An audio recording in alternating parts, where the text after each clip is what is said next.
namaste, good afternoon, good morning, or maybe even good evening in whichever part of the world you are joining us from. My name is Deepak R. Khemani and I am one of the co-founders of Bloom.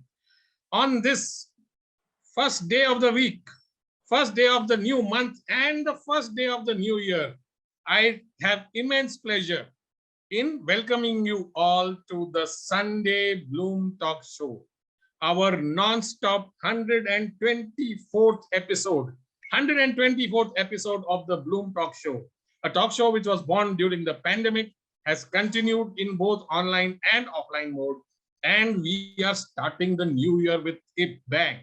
We have a very distinguished young guest on our show today. I would hand it over to Prem Raj to first introduce her and then take the show ahead. Over to you, Prem Raj. Thank you, Deepak, and wishing everyone a very happy new year 2023.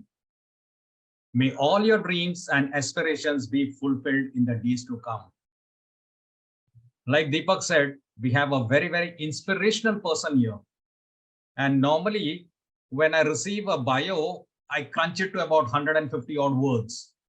But this is a bio that I've received, which I've thought I will read the full one.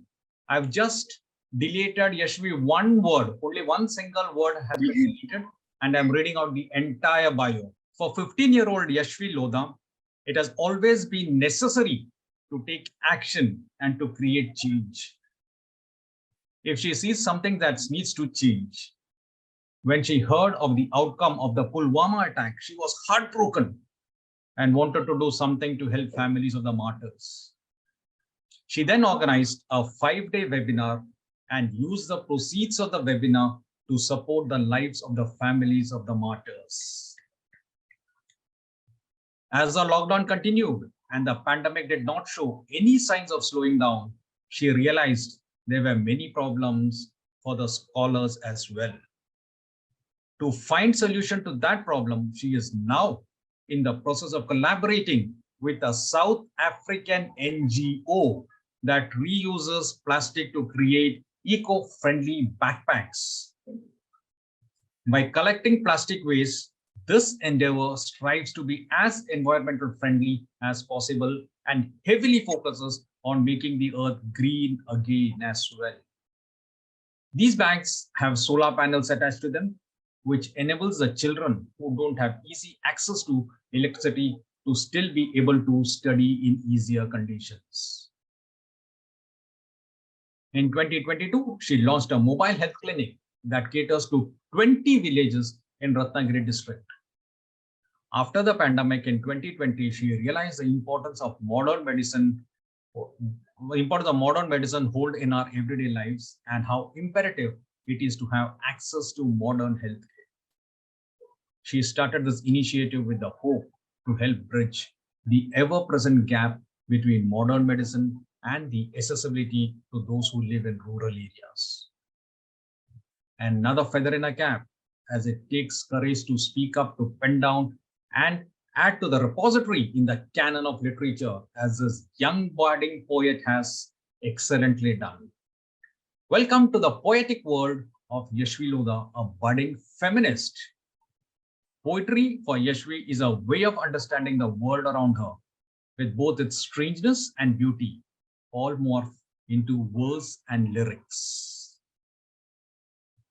Yashvi admires the classic Shakespeare and the contemporary Holly Black. Writing this book of poetry created many midnight memories and is an ode to her peers and those who came before her. Being a teenager in the pandemic, confusion is an emotion that Yashvi vividly felt. What is of note even more, however, is a fantastic and delicate way in which Yashvi navigates the mind and hearts and find words to write and inspire through the rite of passage that is her teenage years. Without an exact start and end to a creative process, Yashvi is a wordsmith who understands the art and how to craft innately. In this collection of verse and lyric, you will find gentle and insights into the grand scale about anything as intimate as the coming of age of a woman to as cherished as a family. With the tenacity of her teenage years, Yashvi brings tenderness to the full human conditions, which is meant for readers of any age. In times of such pandemonium, in the complete chaos that we are going through, Yashvi's poetry is the exact reprieve that we all need to tune into. Welcome to the show, Yashvi. And thank you so much for the wonderful introduction. Prebraj, I can say this, I'm waiting for the day when somebody introduces me with such a long introduction. We'll need to earn that, Deepak. We're looking forward to reading your poetries too. And by the way, you're the youngest participant we have had on the show. This 124th episode, you're the youngest person. So welcome to the show. A Happy New Year. We feel privileged and honored to have you on the show. Let's delve into this. You said you got interested into speaking about mental health. What is it that got you interested in this topic?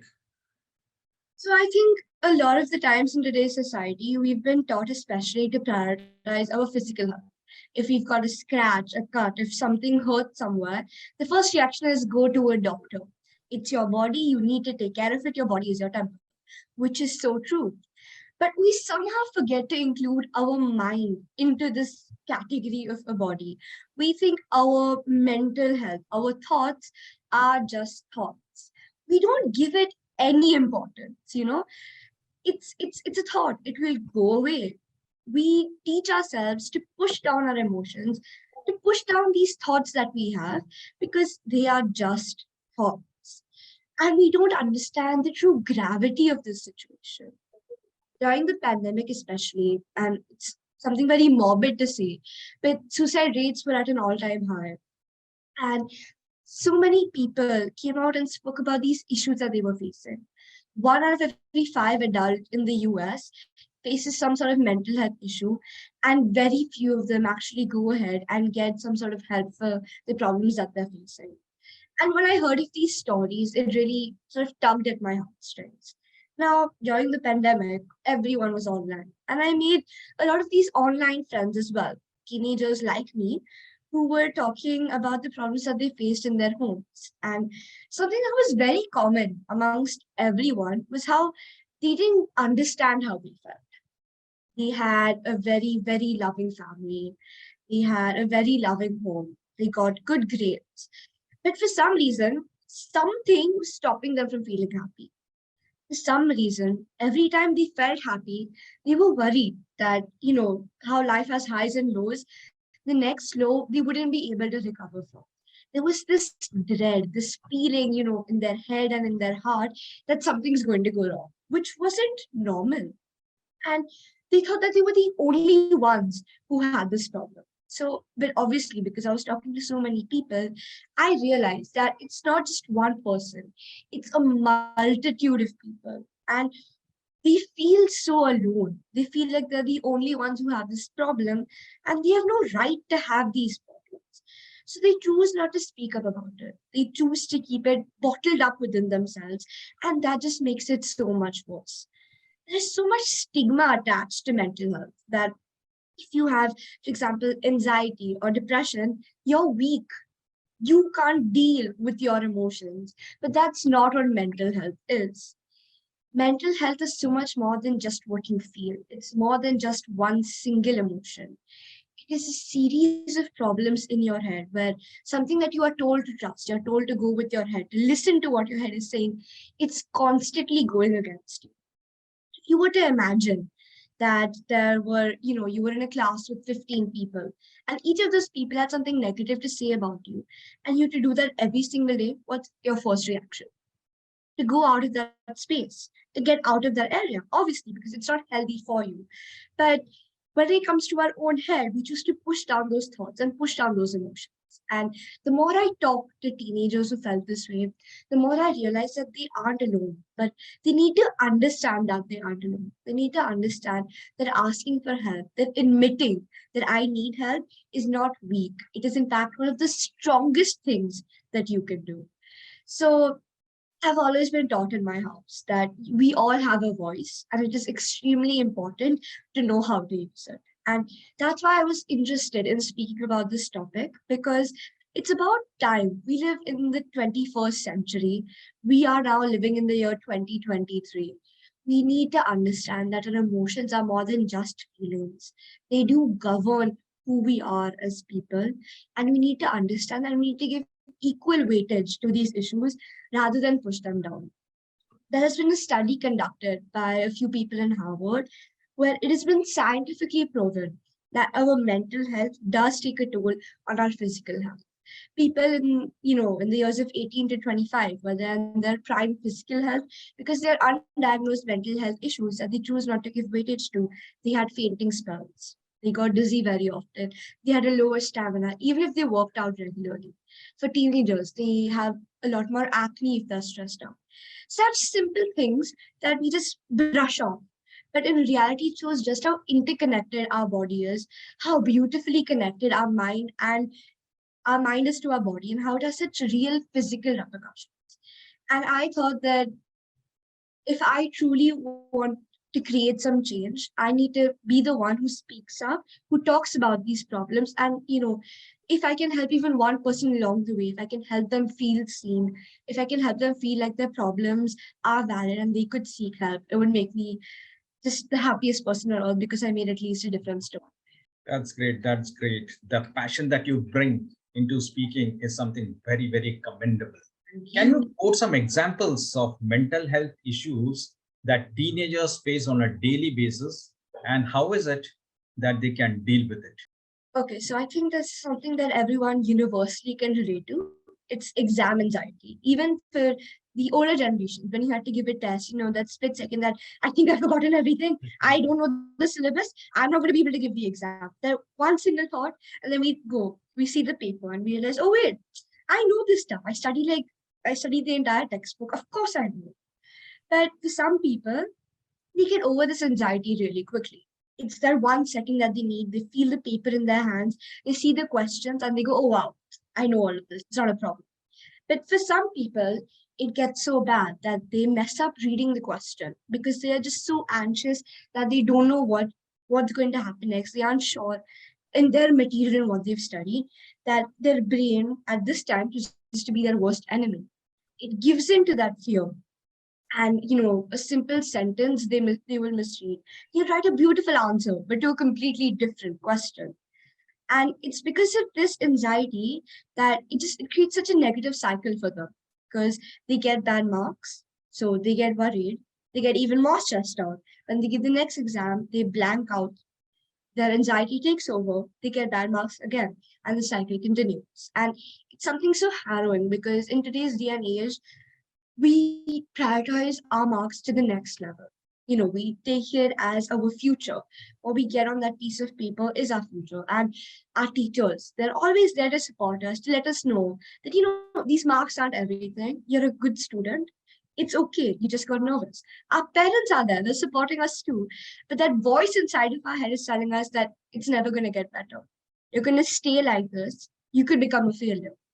And that fear is so controlling that we end up making the same mistakes again and again and again. And for me as a student, I do get scared during these exams. I've had my moments where I blank out and then I'm like, oh wait, is there another side here? Did I give the exam properly?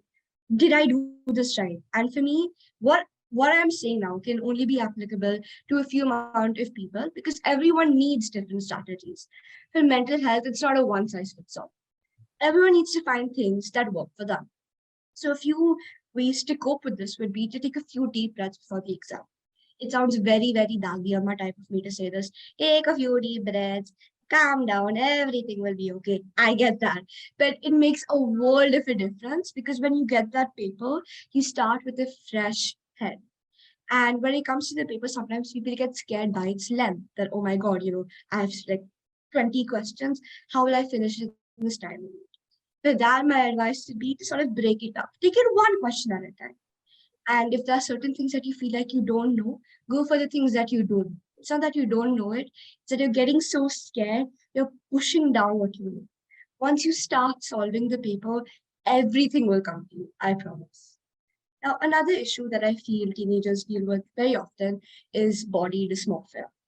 What happens is, because we see models and we see people on social media who are very societally beautiful, they have a certain figure, and we get so worried that we don't look like this. Another part of our lives is sort of feeling accepted into society, and sadly societal beauty norms are a huge part of that.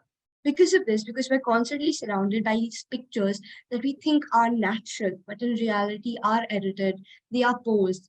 People don't look this way in real life. Those people don't look this way in real life, but we don't realize that because we judge ourselves through these pictures.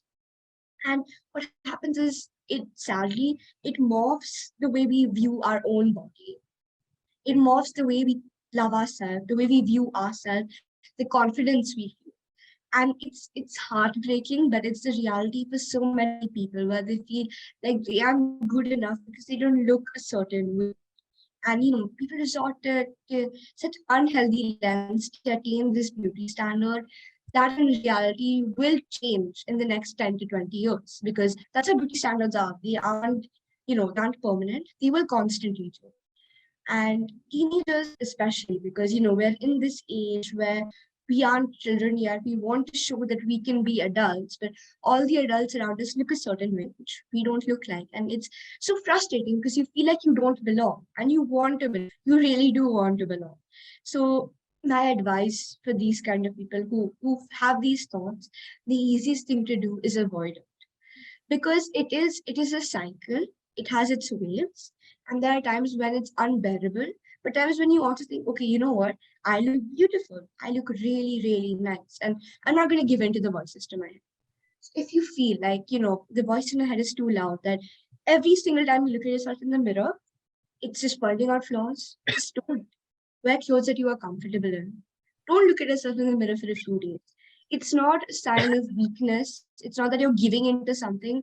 You're simply choosing what is right for yourself, for your brain, for your body, for a healthier lifestyle. And that is something that is commendable and not something you need to shy away from. Another issue that I feel very passionately about is imposter syndrome. Now, it sounds like a big word. I understand that, but it's very simple. It's the ideology that what you are is fake, that you don't deserve to reach to the standard where you are. That if people praise you, it's not because you deserve it. No, you had a clone that took your place, and the clone did all the hard work, and you were sitting there, and now you're just getting the praise. You didn't do it. But that's not reality. Of course, it's not reality, but because we don't believe in ourselves as much, because we don't give ourselves that weightage, it becomes our reality. And we end up downplaying all of our achievements. We end up downplaying everything that we have done simply because we feel like it's not good enough, that it can't be good enough. And that just it breaks you apart, because every time you do something that you want praise for, when you get that praise you feel like it's not true. And it's such a vicious cycle, because every time you get what you want, it's no longer what you want. You can never feel satisfied, you can never feel content, you're always trying to run upwards, to gain higher, to get more. And when you get that more, you feel like it's not enough. And it's this really negative cycle, because you can put in your heart and your soul to something, and you will still feel like it wasn't you, like you didn't deserve what you got. And when it comes to something like imposter syndrome, it's not something just teenagers face. It's something people face all across the ages, because somewhere, somehow, we developed the ideology that if we can do something, it wasn't hard. If I can do it, thousands of people can do it. We don't give ourselves, that importance, that if I did it, it is something that is commendable. To give yourself that pat on the back and say, you got through something that was really, really tough, and I'm insanely proud of myself for doing that. If it was a friend who said, hey, you know what? I got into this dream school, or you know what, I got full in this exam, we would be over the moon. We would say, you worked so hard for this. I am so proud of you. You did so well. But when it's ourselves, we go, I don't deserve it. I looked at past papers. I solved a few more sums. I'm not actually smart. I just had similar sums that came in the exam. I cheated in life. I cheated my way through the test. And maybe I'll cheat my way through life too. Maybe I don't deserve what I'm getting. Maybe this praise that I'm getting isn't for me. It's for this false version of myself that I've somehow tricked everyone to believe in.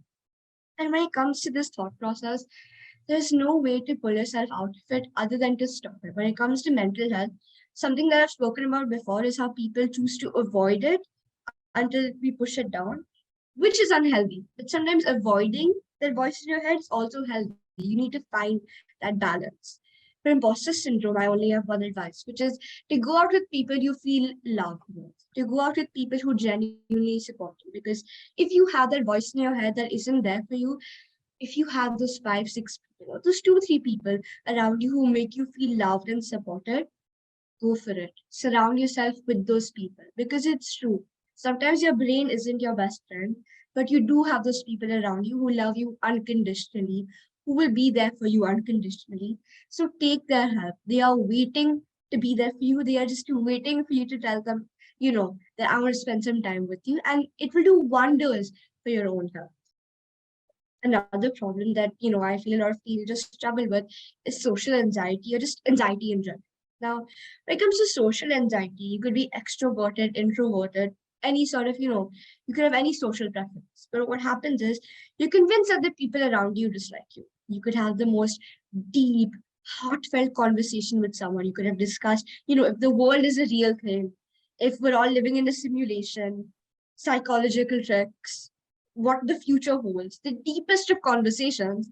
But the moment they go away, you're convinced that they're going to laugh at you. They're going to call their friends, you're going to create a little circle, and they're going to mock you. And it may hold no weightage. Maybe the person on the other side genuinely is so happy they found a friend, that they found someone they can connect with, but your mind is convinced that they're going to hate you, that they do hate you, and they're going to find a way to spin everything that you've said, and they're going to find a way to say that you aren't enough, that you somehow messed up. And that fear sometimes gets so bad that people choose not to leave their rooms. They choose to stay in their households. They choose to not socialize, even with their family, because they're so worried that they're going to say something wrong. Something they say will be taken in the wrong way because they are so worried that the people around them won't understand them, that the people around them won't be able to relate to what they're saying. And instead, the moment they leave, they'll become the new joke. And when it comes to teenagers who talk about it, so many of them feel this way, but we don't know how to deal with it. We don't know how this problem came about in the first place. Because when it comes to introverts or extroverts, at one point in time, we all love to socialize. We all love to have friends. We had this insane confidence when we were younger that if we wanted to, we could even go and talk to the prime minister like he was a casual friend. But as we grow older, it disappears to the point where we can't talk to our own best friend in a casual manner because we are so scared that we'll end up offending someone. Or we're so scared that we'll end up saying the wrong thing. And, we let that fear dictate what we do. We let that fear control our every move. And we let that fear sort of, break us down again from the inside because we are humans, we are social, we need interaction. But we become fearful of that interaction that is still vital to our survival. And when it comes to social anxiety, the only thing I can say, because like I said, it isn't a one size fits all. Everyone will have different coping strategies. Everyone will need different strategies to deal with it.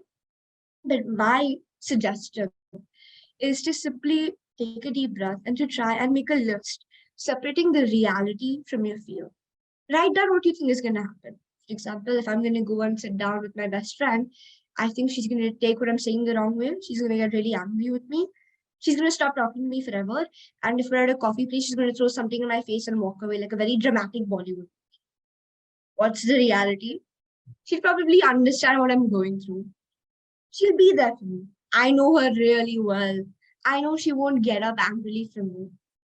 And she's my best friend. Of course, she's going to be there for me.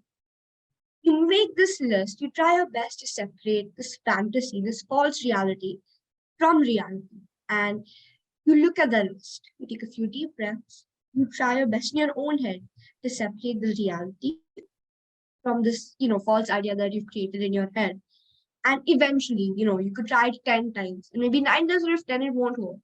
But the 10th time it will work. And maybe, that's the break that you need. And I think the last issue that I'm going to touch upon here for teenagers is going to be isolation.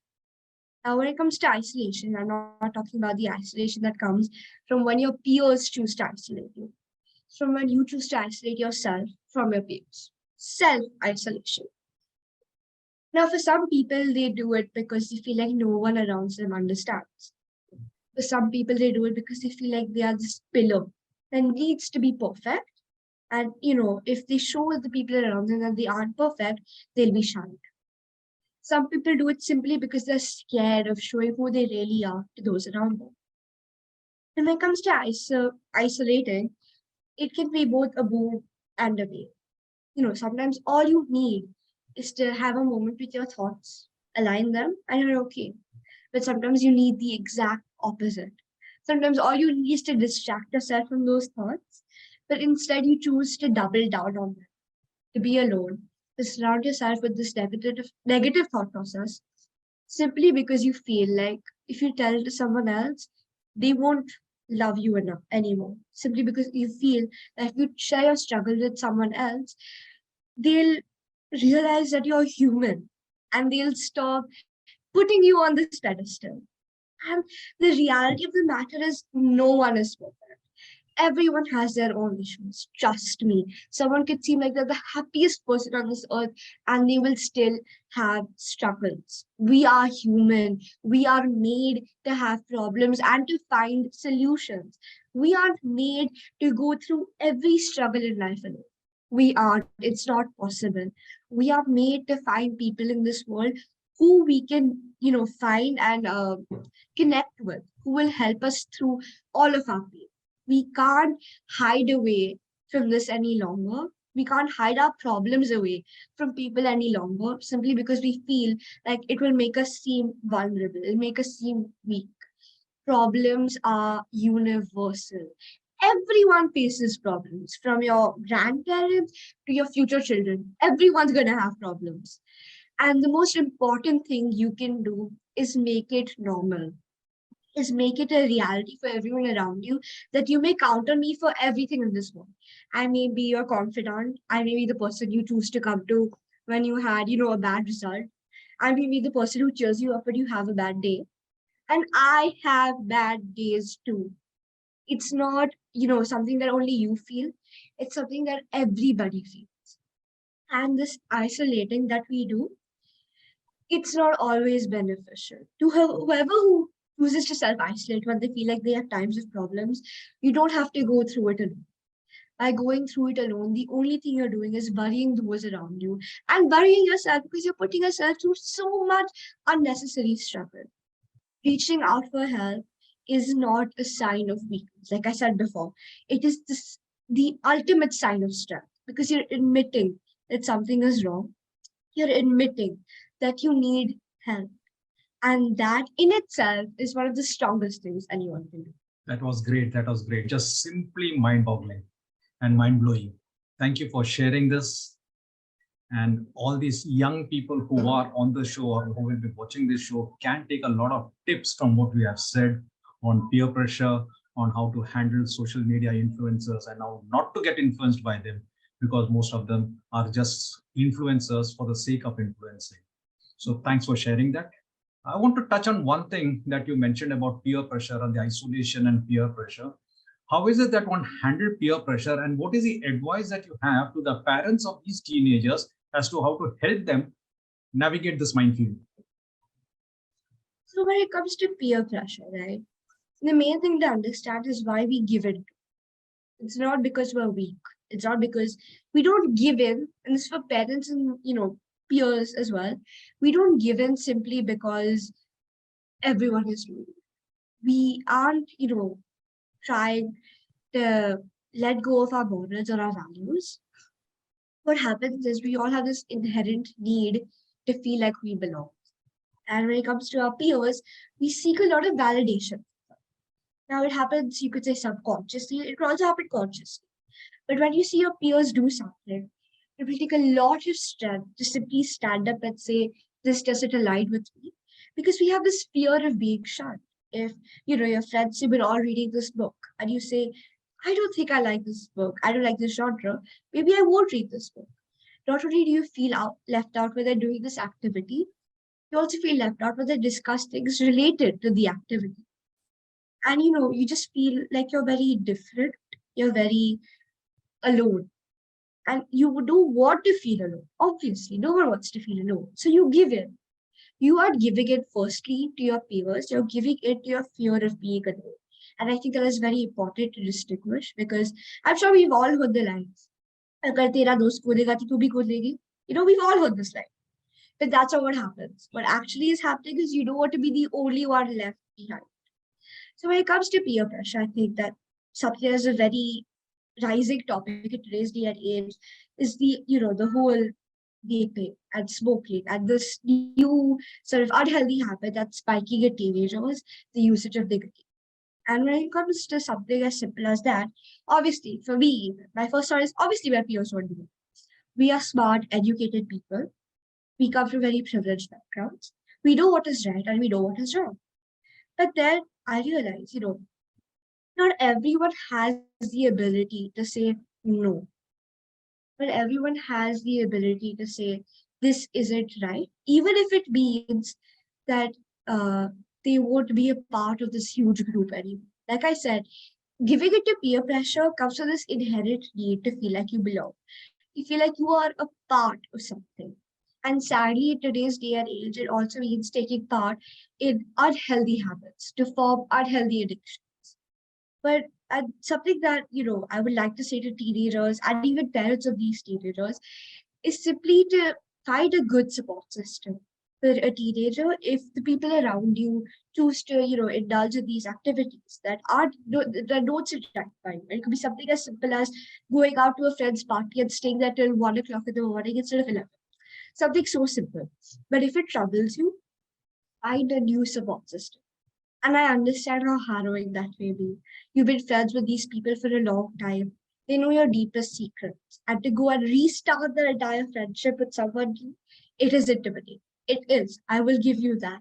But it's also something that will last. You find a better support system that aligns with your values. It will help you become a better person. And as cliche as it may sound, you don't need to find the support system in your peers. You could find it in your family as well. You could say my best friend is my mother. I will go to her for anything. And by saying that, what you're actually doing is enforcing the fact that you are a strong, capable person who doesn't need validation from the people around you. You have a support system in some people who will truly tell you what to do in your best interest. And it's very important to have this bond with people who you think will give you an unbiased opinion. For me personally, my support system resides in my family, and it is something that I draw a lot of strength from. Because when I have my support system and these elders around me, we will have our disagreements. Of course, we will. We will have conflict, we will have fights.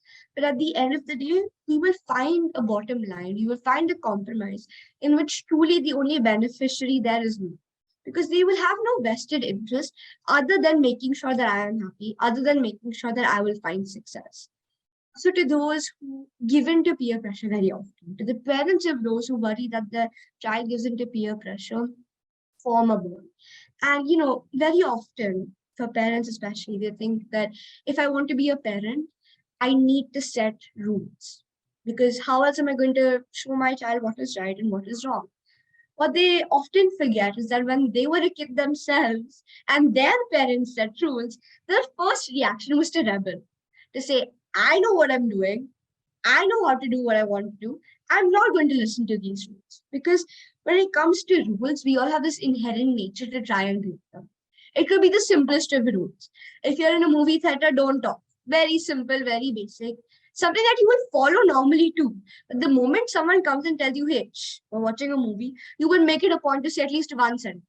I have to talk. You told me not to talk. I wasn't talking anyways, but now I have to. I have to. So instead of setting rules, find a way to start a bond, to set a foundation for a bond.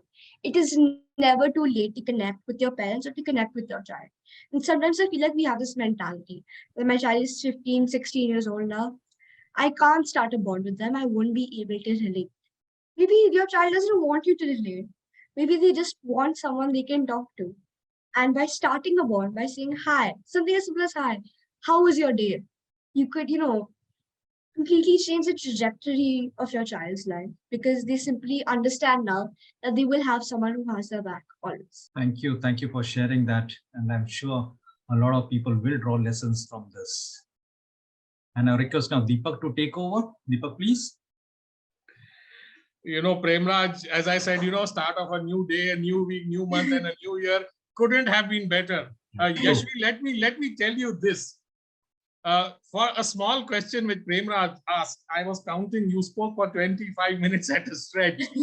The only other person on this show in the last 123 episodes has been a lawyer who has spoken longer than your answer. But wonderful. I am so very impressed. I just want to ask you this one question before we move ahead. Has your teacher ever told you, what do I teach you? You know everything. Has this happened with you? No, it hasn't happened with Hello, me. wonderful. You've got great teachers. I'm just, reading out some of the comments, and most of them are from your extended family, Tarushi says, there is no need to fight the struggles, find a good support system. Indra says, wow, outstanding. Tarushi says, so well, so true. Manju says, you are so simply outstanding. Dilip's S21 phone says, well done, Yashvi, very, very confident, congratulations. Usha Munot says, very well said, Yashvi. Deshmukh's, fear of failure is major obstacles. How do you look at it? So before I go ahead, since there is a question in the chat, if you could expand a little bit upon fear of failure. So when it comes to the fear of failure, to begin with, I would like whoever has this fear to know that you aren't alone in this. There is sometimes inherent fear of failure that pushes people to reach the greatest of heights, But when it comes to fear of failure, it is something that we all have to deal with at some point in life. Like I said, life has both its highs and its lows. So there will be some form of failure somewhere. Yeah. It is inevitable. Yeah. Now, when someone says that, it's very scary. Failure is inevitable. It's terrifying. Yeah. But the only way to deal with this fear is to embrace it, to look at it from a different perspective. Yeah. Obviously, failure, very, very scary. To see it, I failed at something is terrifying. Yeah. But at the same time, it could also mean I had the courage to try something different. Yeah. It could also mean that I had the courage to make mistakes. Yes. Failure, like anything, can be seen from different perspectives. From one perspective, it is definitive. It is the end of the line. Yeah. But from another perspective, it's just the start. Yeah. Let me give you an example. When it came to the iPhone, which is something so revolutionary today's day and age, Yeah. when it was initially pitched, it was rejected by some of the most wanted investors in the Silicon Valley, by these tech giants. But that fear of failure didn't stop me. Yeah. It didn't stop Steve Jobs from finally finding a way, finding someone who believed in his ideology. Yeah. And in today's day and age, Apple is simply revolutionary. Yeah. What it goes to say is that this fear that you have of failure, it is normal. Yeah. But at the same time, we cannot let our fears govern what we do in our life. Yes. At some point, we need to say, I am scared of this, Yes. but I'm going to do it anyway. Yes. We need to understand that failure is not permanent and failure is not definitive.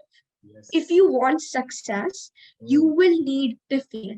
Yeah. And when you fail, everything depends on your reaction to it.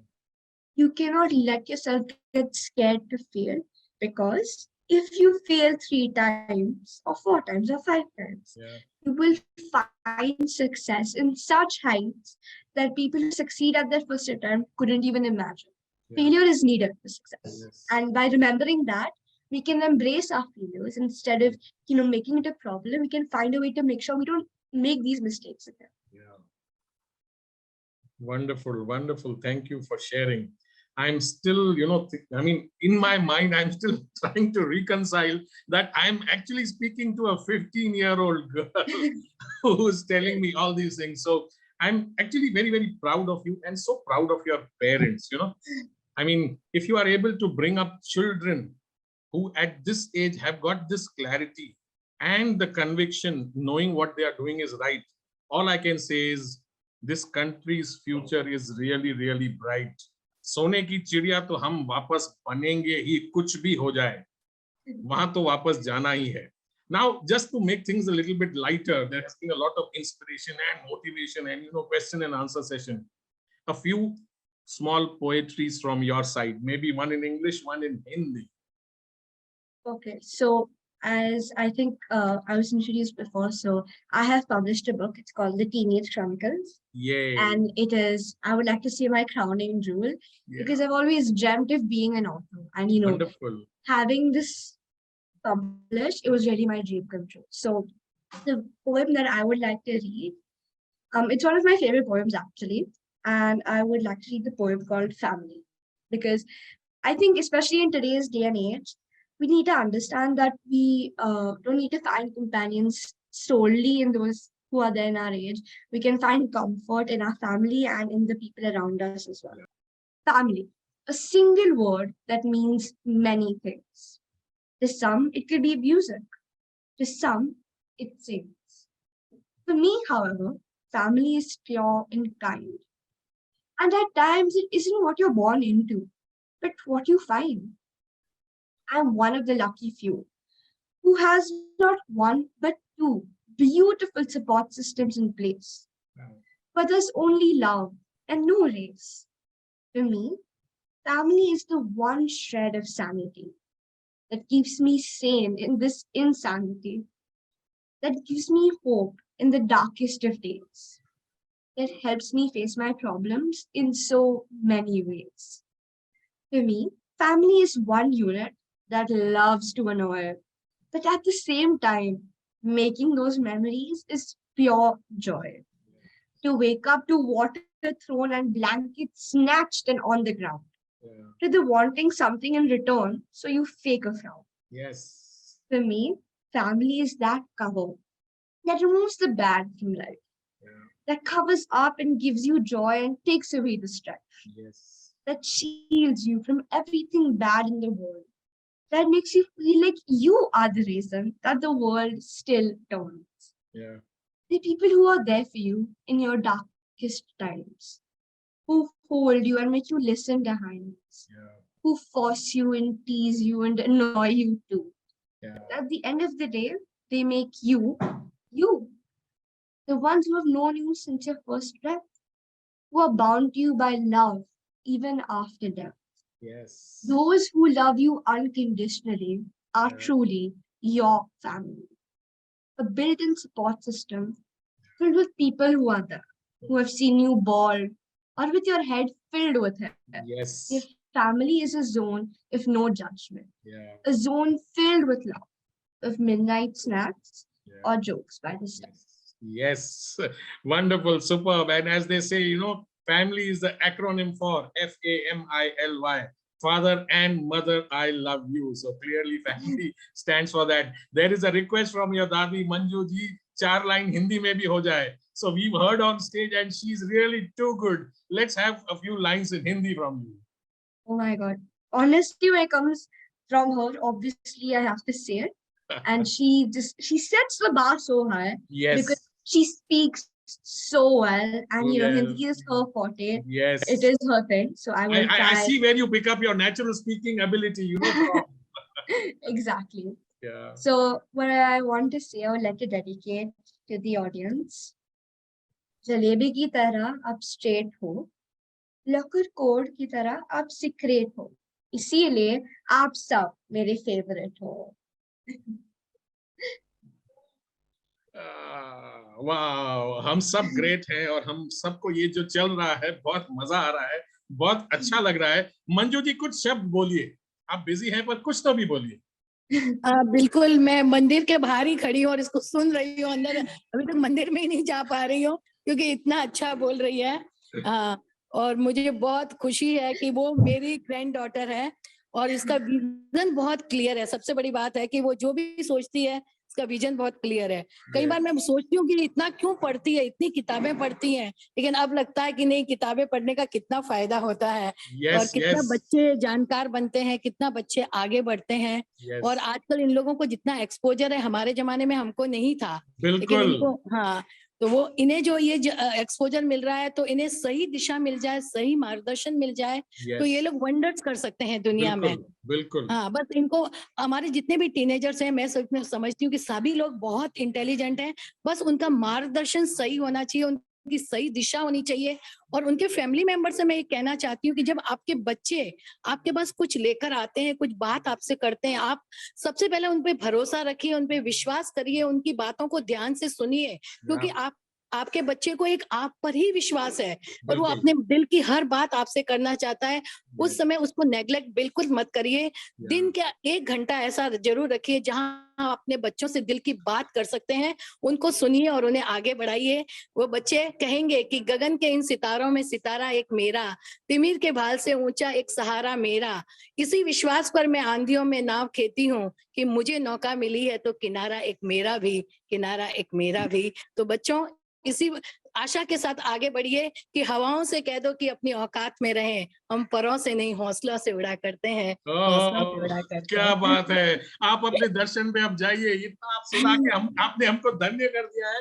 हमारे तरफ से भी भगवान जी के सामने थोड़ा हमारे लिए आशीर्वाद दीजिएगा। बिल्कुल बिल्कुल, देखिए मैं आपको भगवान जी के दर्शन भी कराती हूँ, देखिए। क्या बात है, क्या बात है।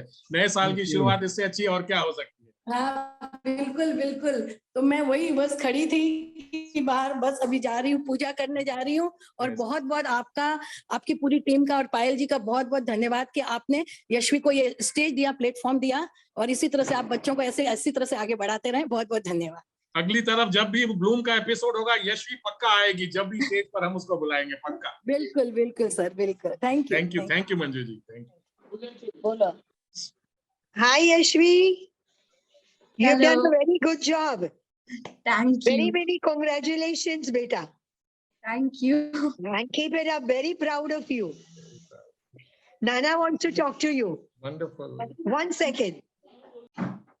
So till the time Nana ji comes back, let's just expand upon where we were at family and what Manju ji also said. Who is that one person in your family whom you will run to first whenever you want to speak with someone, or whether you want to cry in somebody's godi, or just want to be with somebody? Is it mom, dad, dada, dadi? Who's that one person? The tie between my mom and my dad. That's a very diplomatic answer. See Indra's iPhone, she's smiling and she wants to say something. Indra ji, boliye. Yes yes yes, Yashvi बहुत अच्छा लग रहा है तो तेरी दादी की सहेली, लेकिन आज तुझे सुन के ऐसा लग रहा है मेरी पोती ही बोल रही है।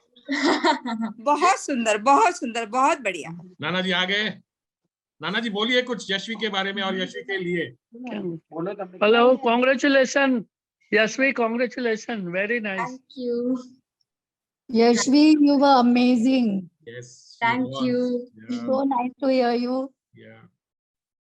Thank you And so much. दादी के पद चिन्हों पर पोती. Yes. You can say that. Yes. Yes. Bilkul. Bilkul. She's following her dadi's footsteps. Yeah. Bilkul. Bilkul. Bilkul. Okay. So let's deep dive into another 2 or 3 questions. We still have 10 minutes on the show, and Okay. I'm sure you would agree to what I am asking. And this is something which is becoming very, very rampant. And actually, most of the parents don't realize about substance abuse that is happening amongst teenagers. So have you come across in your friend circle or in your school or wherever you reach out to with people, that people as young, really, really young children are getting addicted to, narcotics and other substances, which actually they should not even be knowing about? Anything you want to say on that? So obviously, this rise in addiction to nicotine through vapes, etc., is a very rampant issue, like you very correctly said, in today's day and age. Yeah. And I've talked to a lot of people online who've confessed actually that it's something that is wrong, but at the same time, they feel so stressed. They put so much pressure on themselves, pressure from those around them, that it becomes their only way out. And obviously, it is something that, for a lot of us, obviously, we understand that it is wrong, it is harming our bodies, it's harming your body. Yeah. But for some people at the same time, just to put things into perspective, Yeah. it's the only sort of relief that they can get from today's day and age. It's the only way they can sort of put aside their problems. And these problems stem from not having healthy coping strategies. And that is why I will always go back to saying that we need to prioritize our mental health. Because if we teach teenagers, if we teach adults ways to deal with their stress, healthy ways to deal with their stress, let me emphasize on that, then this rise in addiction, this rise in unhealthy coping mechanisms will definitely drop. Because if we teach people how to stay connected with their emotions, how to deal with all of their emotions, even the negative ones, even with sadness and anger, we can significantly make a difference to all to these rates, to these statistics that we see. Because this addiction does not stem from boredom. I hope you all understand that. It's not a hobby someone will pick up. It stems from stress and pressure and not knowing what to do. So you turn to this other unhealthy side of it. And if we teach people how to stay connected to their emotions, to teach them how to work through their problems rather than to ignore these issues, I really do think that we could, significantly sort of help a huge amount. Yeah. Yeah. You are still just 15. There is still 4 more years to call yourself a teen. How does this teen, Yashvi Lodha, spend her time when she's not writing poems, when she's not inspiring others, when she's not motivating others, when she's not helping, NGOs and create whatnot? Do you Instagram? I mean, how do you spend your time? So I would like to say that an ideal my answer would be I only spend time with my family and my dog and I read books, but that's not the reality. I have a lot of free time, some of which I may disguise as I'm doing my homework, which I finish in 10 minutes, and then I'm just on my phone for a good 20 minutes after that. Yeah. But for me, what I like to do a lot is I like to watch comedy shows. It's my favorite pastime to do. So you could name any comedic sort of TV show I would have watched, and that's how I spend my day. And I like to think I have some sort of self-control. So I'll stop it after a few episodes and then I'll go out and I'll spend time with my family. How do your friends look up to you? I mean, how do you connect with your friends? Because as I said, most 13, 14 years old are busy either Instagramming or following other influencers to see what they are wearing, which city they are vacationing, what they are eating and what they are drinking. So I have a rule with all of my friends when we meet up that we have 10 minutes at maximum to be on our phone at the beginning. And it's very annoying for everyone around me. Because they're like, you may be okay with leaving your phone. I'm not. I have 3 people to talk to, 10 people to message, this to do, that to do. And it's very simple. If they don't listen to me, I would snatch the phone out of their hand. I'll put it I'll hide it somewhere. And then they're forced to talk to me. They have nothing else to do other than to talk to me. And then our conversation starts. Yeah. And given your power of persuasion, probably they will never want to argue with you. I mean, really, I can't think of a better person to have graced our platform on this Sunday, starting this new year, Yashvi. I am so very happy and proud to listen to you, to know your views, and to know that, the country's future is in great hands. Let me hand this over to Payal, our founder of Bloom, for her to say something, and finally to Prem Raj to close today's session. Thank you all so much. Actually, firstly, I'd like to thank all of you here for, giving me this opportunity to speak on a platform. And it's really so gratifying for me and so honoring for me to speak on such a platform and to interact with so many people. Thank you so much for giving me this opportunity. Payal, over to you. Thank you Deepak sir. नमस्ते everyone. नए वर्ष की सबको बहुत सारी शुभकामनाएं. And what a great start with Yashvi today on 1st 2023. I wish everyone a blooming 2023. So Yashvi, I have 2 questions for you before we wrap up. So I just compiled everything, the way you spoke from Premraj sir's question and Deepak sir. In mental health, there is a term called cognitive dissociation, the fact and the belief. So the difficulty accepting what you believe to be true is actually false. So my question to you is, how in teens, and especially basic mental health for everyone, how we respond emotionally? And second one is, how do you promote good health, good mental health with these responses? Any one or two examples which you have come across, any challenging phase which you have come across in your friends, in your family, or even with yourself? If you can share, it will be helpful for your audiences. Okay, so like you spoke about, trying to separate the reality that what you believe is false. I think, like you very rightly put, it's a very difficult thing to do. And sometimes, like I said, you could make a list to sort of separate this idea that you think is going to happen and what actually will probably happen. But sometimes we don't have the time or the patience or the energy to sit down and do something like that. Yes. My reaction then would be find some form of comfort. Yeah. For me, when I do this very often, I overthink a lot. And it's there. My teachers, even in my exam answers, they will say, she's written the answer correctly, and then she's wasted 6 lines explaining it in detail. It's something that I do very often. I tend to overthink. And my way to deal with it, for me, again, like I said, for everyone, it is very, very different.